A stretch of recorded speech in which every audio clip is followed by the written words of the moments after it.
Have you ever wondered why the presidential term is exactly 4 years and not 5, 6, or even 7? It's a question that might have crossed your mind, especially during an election year. The answer to this query takes us back to the late 18th century, to a time when the United States was still a fledgling nation grappling with the task of establishing a sound political system. In those early years, the nation's leaders were faced with the challenge of balancing the need for stable leadership with the risk of potential tyranny.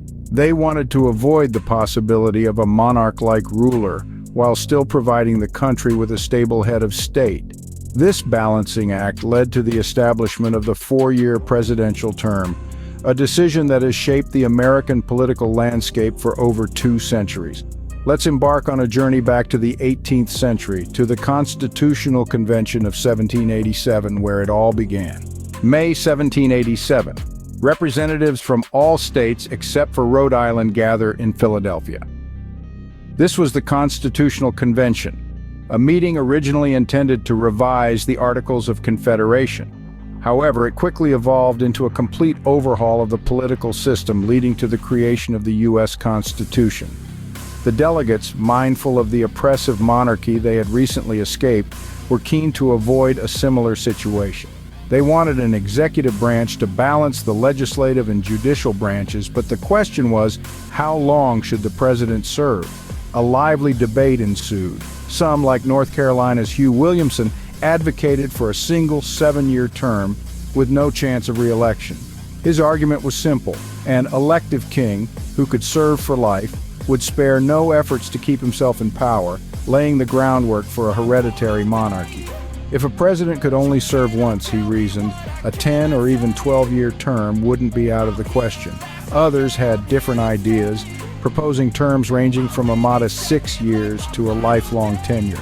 Alexander Hamilton was one notable proponent of the latter, believing it would prevent the president from prioritizing re-election over sound decision-making. The question of who should choose the president also divided the delegates. Should it be Congress or the general population? The discussions stretched over the summer, leading to the formation of an 11-member Committee on Postponed Matters. This committee proposed a novel solution: an electoral college. This was a clear compromise between allowing Congress to choose the president and leaving it entirely up to the voters. The president would serve for 4 years and could run for re-election.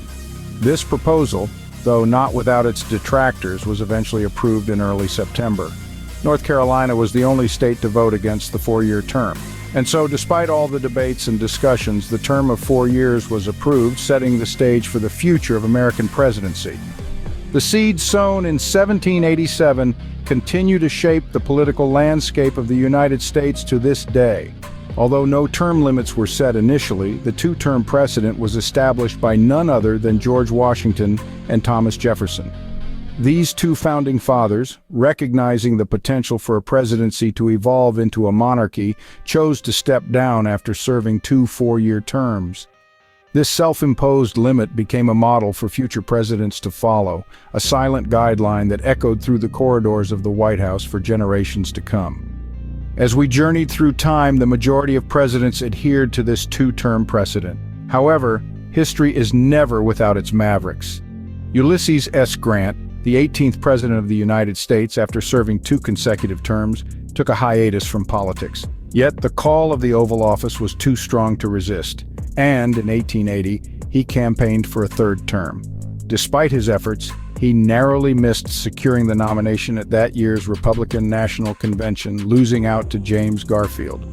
Theodore Roosevelt, another influential figure in American history, also flirted with the idea of a 3rd term. After completing his 2 terms, Roosevelt initially chose not to seek re-election. But a few years later, he reversed his decision and ran under his newly formed Progressive Party. His bold move, however, did not secure him the presidency, with Democrat Woodrow Wilson claiming the victory. These stories of 3rd-term pursuits highlight the strength of the 2-term tradition. It was a precedent so deeply ingrained in the political fabric of the nation that attempts to buck the trend were met with resistance. Yet, as we all know, precedents are made to be broken, and in the 1940s, the American political landscape would undergo a significant shift.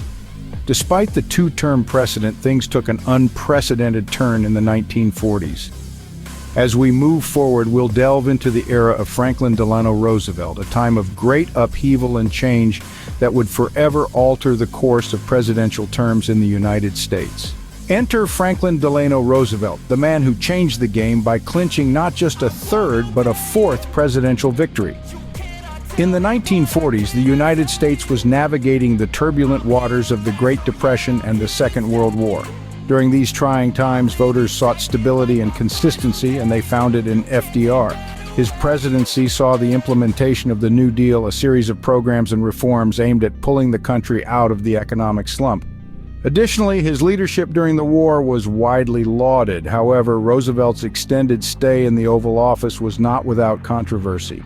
While his leadership was essential during those turbulent times, the idea of a president serving more than 2 terms was unsettling for many, especially his political opponents. Critics argued that a president serving an extended term could potentially amass too much power, tipping the balance of the democratic system.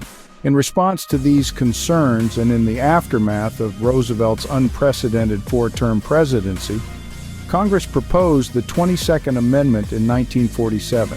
This amendment was designed to ensure the preservation of the democratic spirit of the nation, maintaining the balance of power and preventing the emergence of a potential dictatorship. It stated that no person shall be elected to the office of the president more than twice, effectively limiting each U.S. president to 2 4-year terms. The proposal sparked intense debates, but ultimately it was ratified in 1951, forever changing the trajectory of the U.S. presidency. It marked a return to the precedent set by the nation's first president, George Washington, and solidified the concept of a limited-term presidency. The 22nd Amendment serves as a reminder of the delicate balance within the American democratic system, ensuring that no single individual can wield excessive power for an extended period. It preserves the essence of democracy, where power is vested in the people and their elected representatives. And that's how the 4-year term with a limit of 2 terms became a cornerstone of American democracy. So what have we learned today? The 4-year presidential term was born out of intense debates at the Constitutional Convention, with founding fathers keen to avoid a monarchy. The 2-term precedent, initially set by Washington and Jefferson, was largely followed until Roosevelt's era. The 22nd Amendment then cemented this tradition into law, ensuring no president could serve more than 2 terms. Next time you cast your vote, remember the rich history that has shaped the